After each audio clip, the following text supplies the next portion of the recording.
Hey guys, and welcome. This is Sir Tracy bringing you another iRacing related review today. This time it's going to be the MPR Sim Racing Setup Analyzer version 1.5.0. If you found this video, you're searching for some reviews on how to get your setups better, how to become faster on the track. Um, my first reply to that's going to be everybody needs to do their homework. You need to understand what changes do what to the car. We need to understand that first.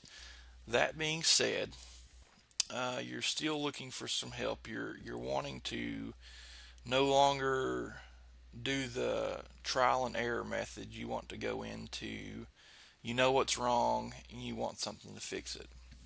So you're looking at purchasing the Sim Racing Setup Analyzer, as was I. Went to YouTube University and couldn't find any reviews.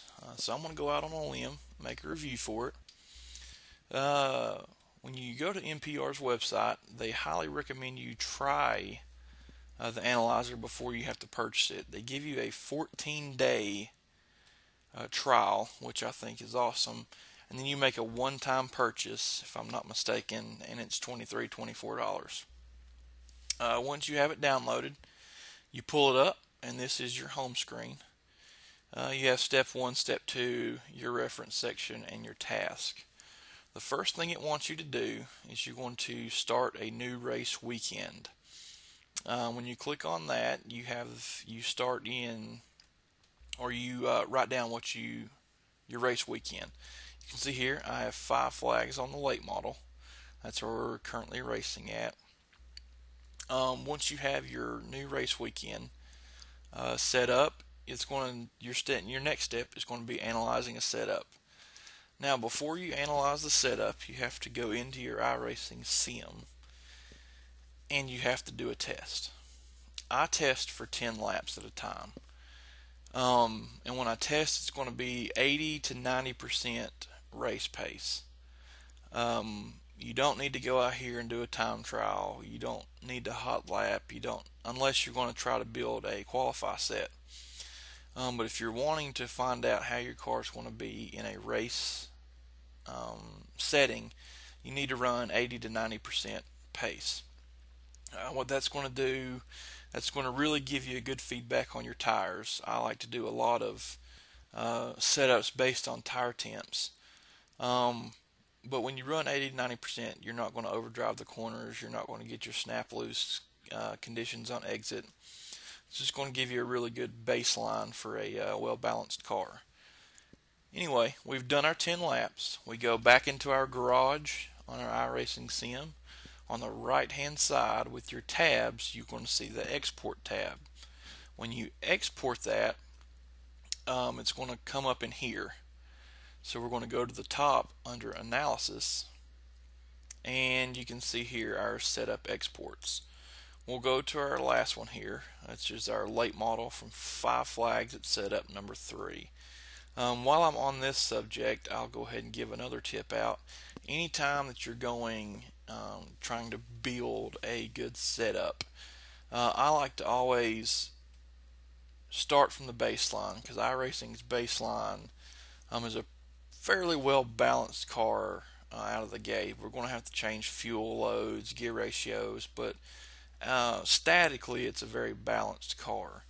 So what I'll do here is I'll do 5 flags a base, and that's what the baseline setup is. I come export my setups in here, and I follow the recommendations as well as some other ones that I may have as far as fuel loads, tire temps, gear ratios. Make those changes, and then I save it. I save it as setup 1. Run me 10 additional laps, export my setup, make my recommendations, make the changes, save that as setup 2, so on and so forth. So anyway, we're going to click on setup 3, and we're going to go up top to user input. Now, when you're first making your change, you've ran your initial 10 laps, and you have all these thoughts in your head. Okay, I'm tight in, crazy loose off, need extra grip here, need extra grip wherever it may be. My recommendation is to break the corner up into entry, center, exit. Now this, you have 5 sectors for each corner. What you're going to want to do, or what I do, is I start at the entry. And that's where I start making my changes. I'm not worried about 3, 4, 5, 8, 9, 10 just yet. A lot of your snap loose conditions on exit mean that your entry or center phase, there's something wrong. So you notice that going into your corner during your entry phase and your center, your car's loose, your car's tight, whatever it may be. The setup analyzer over here has minor, intermediate, or major. Minor is going to be the car is handling well, but you can feel like it, you just feel it can be faster. There's not as much grip as you need, or I'm pushing just a little bit. Intermediate is going to be when the car is not handling well, but you can still have control. It pushes like a dump truck in the center, but it doesn't hit the wall. Or it comes crazy loose off exit, but I can still throttle out of it. Major is going to be I'm spinning out. It's uncontrollable.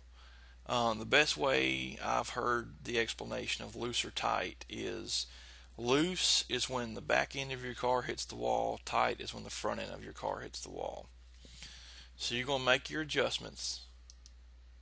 Let's go minor, loose,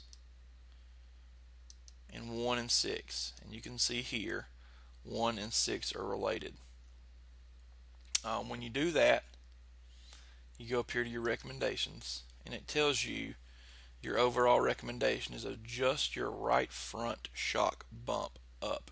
Increase your right front shock bump. When you get this, you click on it, you plug it in here to your apply changes, then you go back to your garage, you apply these changes.